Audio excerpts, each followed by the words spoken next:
absolutely. Yeah, my name is Elaine Nadeau.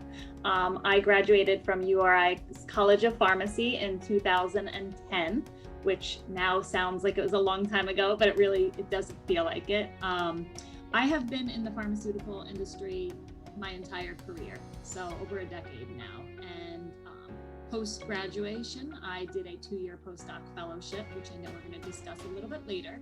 I had always known that I wanted to specialize in medical affairs, and field-based medicine really is my area of expertise.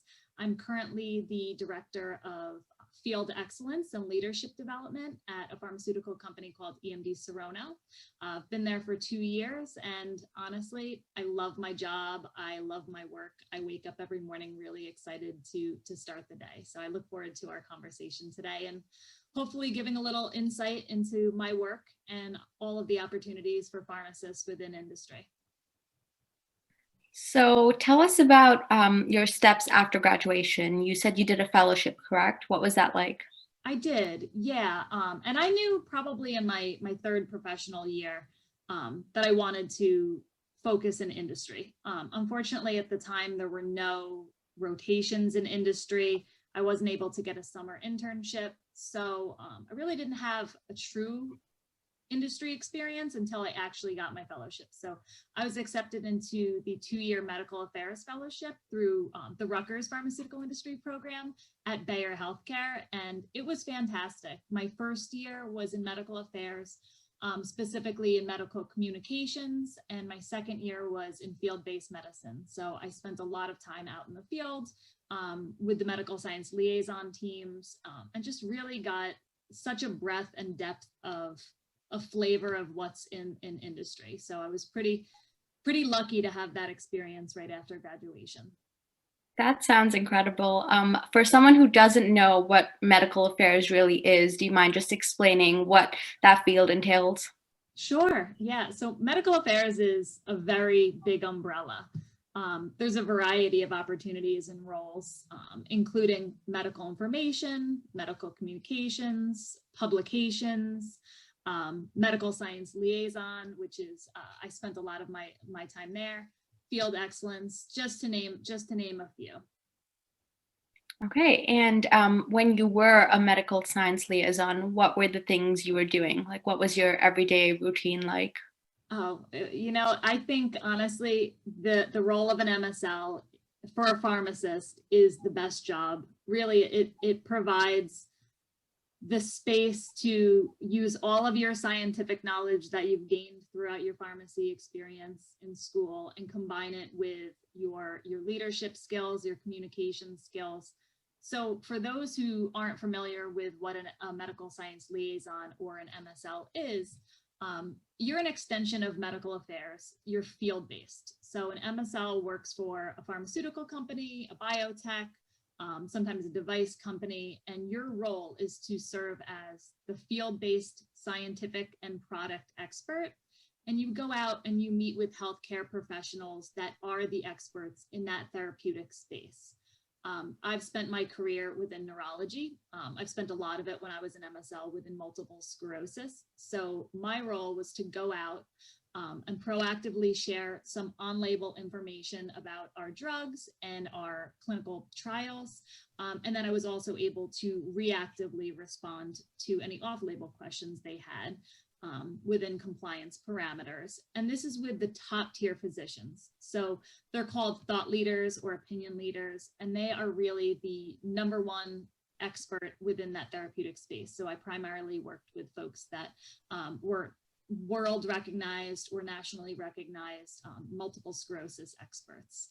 So you really serve as really the liaison between the experts in the field and the home-based company that you work for. And the relationship is the core of the role of the MSL. You are building relationships with these experts because the relationship really needs to be mutually beneficial. When you're out there, you want to make sure you're providing them with the most up-to-date, scientifically accurate information so that they can better serve and treat their patients. And you also want to be able to ask them really, really well thought out questions so you can gather insights, bring it back to your company that has the potential to impact your company's medical strategy and future research. I see. And so when you were meeting these experts, would you say they were like in the nearby area, or did you get to travel a bit because of this? I traveled quite a bit. So I live in Rhode Island. I'm originally a Jersey girl, but after graduating URI, I fell in love with a Rhode Island man. And after my 2-year postdoc, I ended up back here. So I love Rhode Island. I always covered New England as a medical liaison. So every company is different as far as size of MSL territory. I covered from Connecticut to Maine, so I was a very drivable for the most part.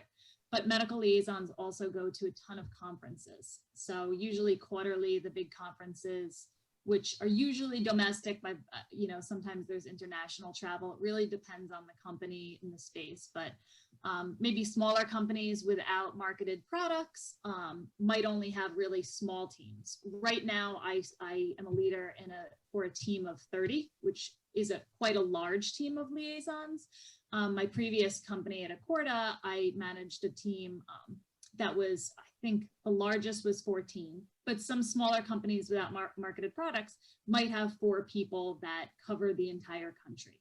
So it really depends. The size of what's called your panel or your territory really is totally dependent on the company. But yeah, lots of travel. It's exciting if you like to travel.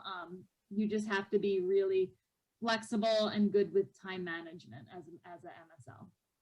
Yeah, I think that would be a cool opportunity for young people who like to travel. So when you're not meeting experts out in the field, what exactly do you do at your home-based company?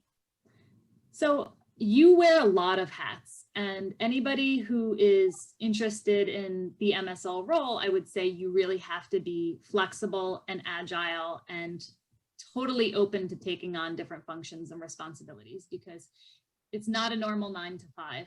Every single day is different. So if you really thrive in that structure and every day looking the same, it's not the role for you. But if you are comfortable with a little bit of ambiguity, managing and creating your own schedule, then this is something you'll thrive in. So some companies allow MSLs to help with clinical trials, and that might mean identifying potential investigators through your network within your geography, making sure that they're up to date on protocol and things like that.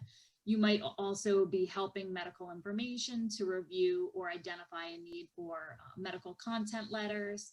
There's really a variety of things outside of just traveling. And then there's also a lot of work that goes into both preparing and following up to the KTL meeting. So if you're going to be a really good MSL, you have to think strategically and tactically, not only from a scientific perspective, but also from a personal relationship perspective, right? Every meeting, you want to make sure it provides value. Doctors don't have time now. We all know, we're all healthcare providers at pharmacists, how limited time is. So for a physician to meet with a medical science liaison, you better be bringing some value, some nugget of information that they can use to help their patients. So making sure that you are strategically planning out your intentions of the meeting, what value you can bring, and then after the meeting, following up on any unanswered questions or additional resources or information that they've asked for. So those are some of the things an MSL might do when they're not out traveling. I can imagine that might be pretty nerve-wracking when you're sitting with the physician and he doesn't have any time, like 10 minutes in between patients, and you have to do your whole spiel. Yep. Yes. Okay, so how did you now? So now you're in field excellence. So how did you sort of transition from being an MSL to field excellence? What was that process like? Yeah, and I can maybe talk a little bit about how I ended up here as well. So after my postdoc, I graduated from the fellowship program, and I took a role as a medical liaison covering New England at a biotech called Accorda Therapeutics.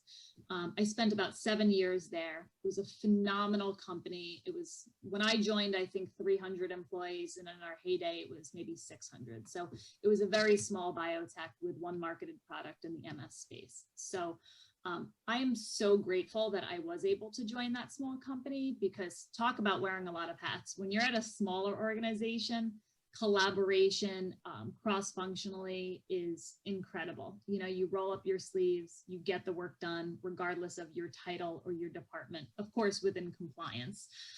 So when I was there, I functioned as an MSL, but we also did not have a medical training department. And actually medical training is something, or scientific training is also under the medical affairs umbrella.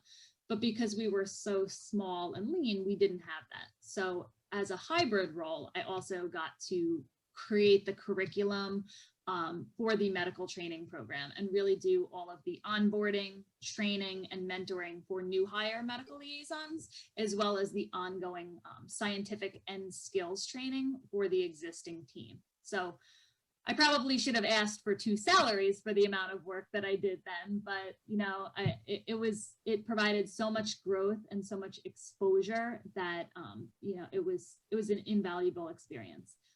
After doing that for a few years, then I transitioned into medical management. So I managed a regional team of MSLs. And that was always something that I wanted to do because I am super passionate about people development and team building and creating a culture where people trust one another, love their work, and feel connected both to their teammates, to their organization, and then to the science, why they're doing the work that they're doing. So I worked as an MSL manager, had a great team. And then when I was exploring other opportunities, I had an old colleague that reached out and told me, you know, we're looking to build a field excellence function at EMD Serono. They were also just about to launch or receive approval for an MS drug. So I considered it. It wasn't scientifically focused, which was fine with me, but it would build field excellence to really instill soft skills and leadership skills development into the team of MSLs, as well as to the management team, to the leadership within field. So I ended up taking that calculated risk, right? So I wasn't sure if this was completely in line with what I wanted to do professionally, because I really, like I said, I love managing a team, and this would be part of a leadership team, but as an individual contributor. But I'm really, really thrilled that I took the role because I got to build it from the ground up. So I've got to create the curriculum that was all skills focused, soft skills focused, emotional intelligence, self-awareness, relationship management, leadership skills, all of these things that are so critical to be successful as a medical science liaison, but are also quite different from the scientific knowledge. You know, you have to have both. You have to have the scientific acumen, but you absolutely have to have those soft skills. So field excellence right now, it's not, if you look up field excellence, a lot of the job descriptions will come up, might be operational, and that's not what I do. There's not really right now an industry standard title for it, but more and more pharmaceutical companies are creating either field leadership development or field excellence that focus on the skills to ensure that, you know, whether it's a PhD coming from a lab or a brilliant Pharm.D that's coming from retail, that they also have the communication skills to be set up for success when they're going out and meeting with folks and not just showing up and data dumping, you know? Yeah. What, like, so you were talking about skills and, you know, making sure other people have them. What sort of skills do you feel like you have for this role, or what skills do you need? What sort of experiences, if someone else wants to get into where you are today, what would they need? That's a great question. I think flexibility is number one. I think flexibility in any role in industry is so important because, like I said, you're all hands on deck. You have to be open to getting outside of, you know, your box or your job description with the goal of helping the team to truly achieve excellence. I think relationship management and communication skills in field excellence really is number one. Being a strong communicator, both an active listener. So that's so critical. You have to hear both what people are saying as well as what they're not saying. So that nonverbal communication, picking up on body language and those type of cues. And then strategic questioning. So I laugh because I've always asked a lot of questions. Like my husband calls me a 20-question ball because a lot of times I'll ask a question and then stack it with another one before you have time to answer, something I'm working on. But I think to be a really good field excellence coach, you really have to ask those thoughtful questions and really get to the heart of the skills or the why behind somebody's skill gap, or really to be able to help them to build upon their strengths. So asking well thought out, open-ended questions will really serve you in this type of position. And then last, I do a ton of facilitation and presentations. So I've always really loved public speaking, giving presentations. That's something I get energized by. And both in the MSL role and the field excellence role, you will be doing that, whether your audience is just your team of 20 or it might be a department of 150. You just have to really hone and polish your presentation skills and ability to facilitate a discussion with a group and be able to sit back and maybe not provide your area of expertise in order to let other people share and really facilitate that discussion. And I read that, I know you have you wear many hats, but I also read in your bio that you're like a personal coach and you help people with like career development. Is that true? I do, yes. I just earned my certified professional coaching credentials, which I'm sure the majority of folks are like, what is that? Is it like fluffy life coaching? And I say that because if you would have asked me a few years ago what a professional coach is, I would have thought that exact thing. So being a certified professional coach, there are rigorous programs. I was fortunate enough to graduate from the Institute for Professional Excellence in Coaching, which is called IPEC. It was about a 1-year program. And my focus really is on leadership and career development. Coaching is really a unique profession. And I do this both internally and then externally as well. Coaching is different than consulting or mentoring in that a coach is not providing specific direction or guidance. When I work with individuals, I help them to really explore, number one, what their goals are, and then 2, strategies to achieve them in a way that's going to work for them, so on their own terms. And that's different than mentoring. I also wear a mentor hat when needed.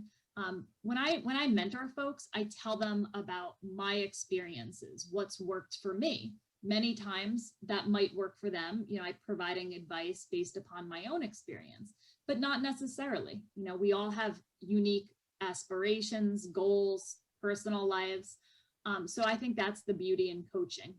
You're able to help people to identify and achieve their goals on their own terms. And then consulting, of course, is when I am providing very specific direction in order to achieve a very specific goal. But that's usually more strategic and tactical and not so much personal. And how often do you do that? Like how many people? No, it makes sense. Yeah. But how many people have you, how do you have time for that?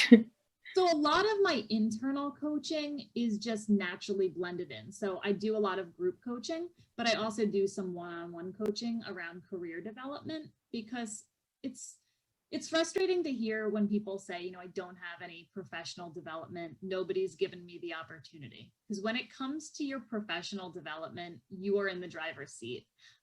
You own your development, and development does not mean somebody's going to hand you a title or hand you a project. You have to raise your hand and seek out your own opportunities.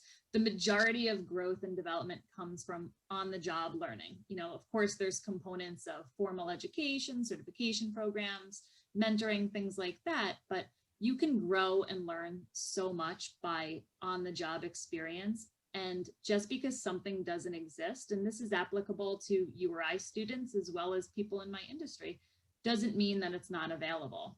I've had the opportunity to create proposals for my own growth and development, really craft a meaningful, this is why I want to do it. These are the skill sets or competencies I want to get out of it. And this is how I will propose doing it.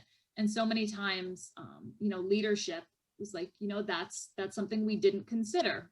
Let's give it a trial run. And that development would never, or that opportunity would never have happened had I not spent the time thinking about my own individual development plan. So I know that's a roundabout answer of how I have time to do it. And then externally, which right now I don't have too much time to do it, but I've done some group and some pro bono coaching as well, through folks either that have connected with me via LinkedIn or that mutual connections have referred me to. And, you know, I'm learning that right now to say no, just simply because I'm spread a little bit thin right now with all things going on in work. But it's something I'm naturally and organically able to weave into everything I do. And I would imagine it would be really rewarding too when they finally find their path and then they have you to thank for it.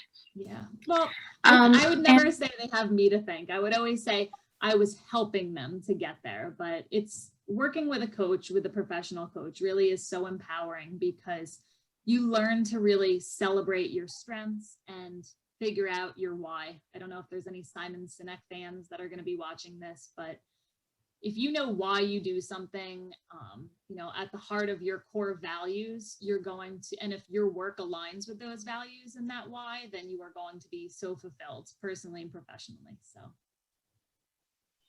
I feel like I might need to talk to a professional coach because I don't know where I want to go from here. You know, every time I interview an alumni and they tell me about their story, I'm like, oh, that's so cool. I want to do that. And then I just get carried away.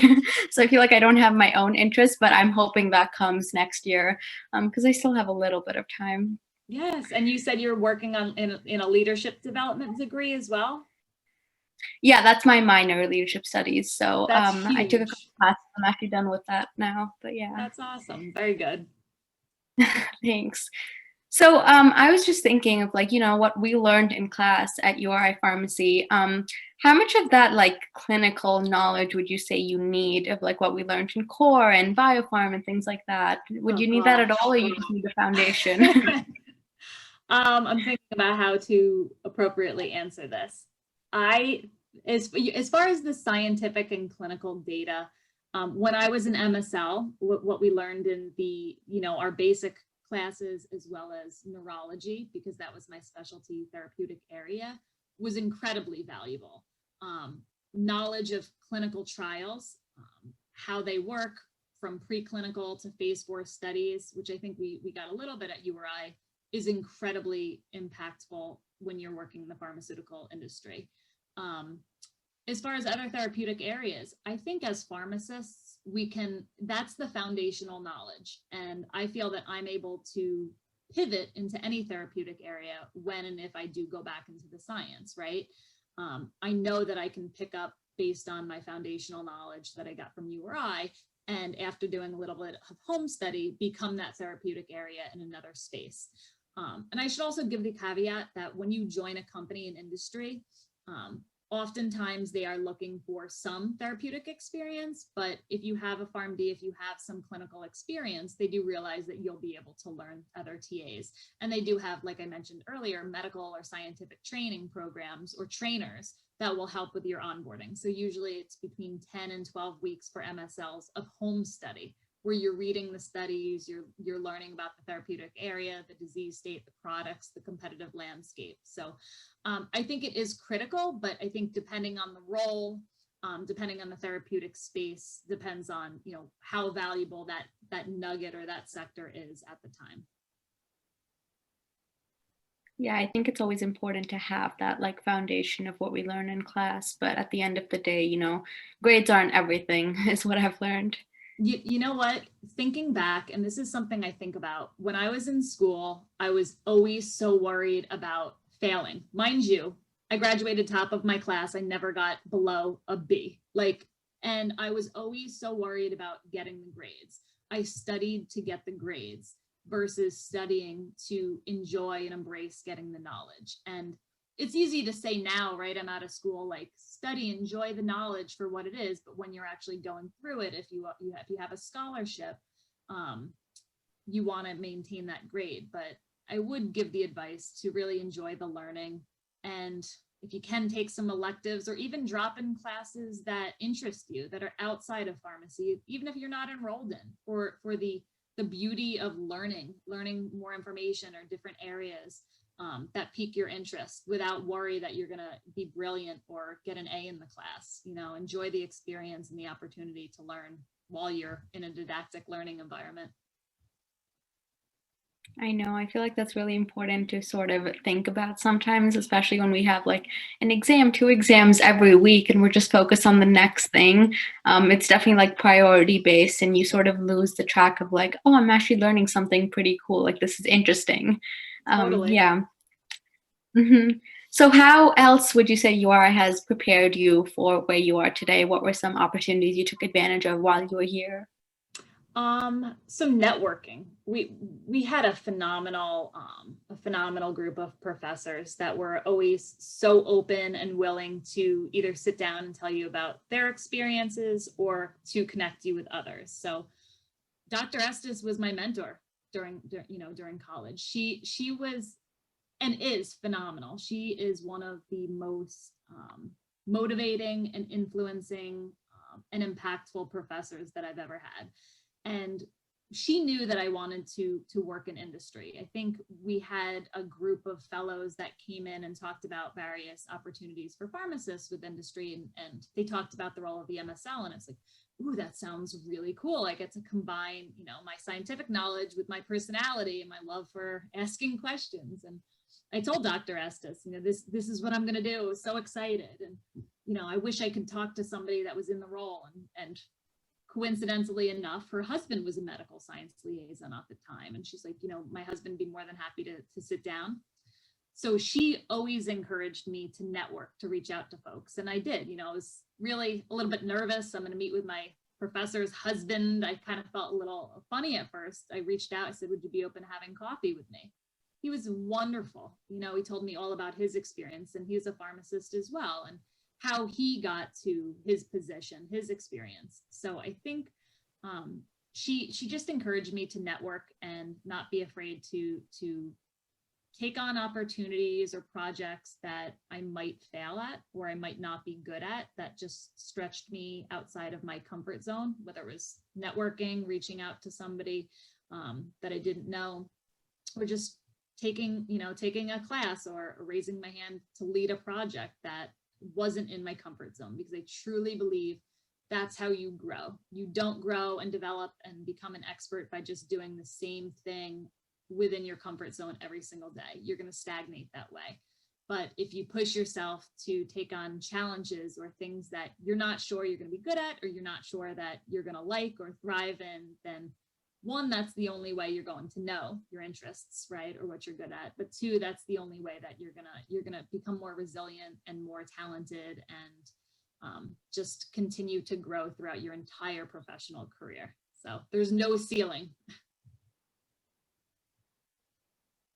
Yeah, I mean, I know Dr. Estes is incredible. She has given me itself with so many opportunities as well. And I feel like all our professors, actually, they're very, very, like, just so open to helping you at all times. Yeah.